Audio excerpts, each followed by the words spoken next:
বাপ রাখছিল। এই জন্য আল্লাহ বলছে ধমক দিয়ে তুই একটা বলদ।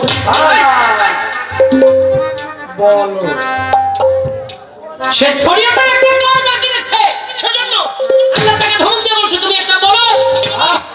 সাথে সাথে সেই অলি তার ভুলটা বুঝতে পারে না, আল্লাহর কাছে মাপ চাইছে আর বলছে হে মালিক তুমি বলে দাও আমার যে অপরাধ, এই অপরাধের এমন কি শাস্তি দিলে আমি হাসরের মাঠে যেন আমার মাথাটা নিচু না হয়।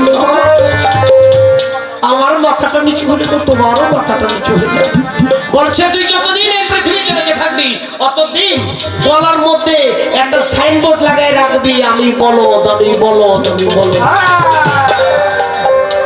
এমন কোন মারফতদারি আপনি খালি দাঁড়িয়ে বলেন, এমন কি শরীয়তের কাজটা বাকি ছিল যার জন্য তিনি নিজের বলদ লিখে গলার মধ্যে পড়ছে খালি দেশে দেশে।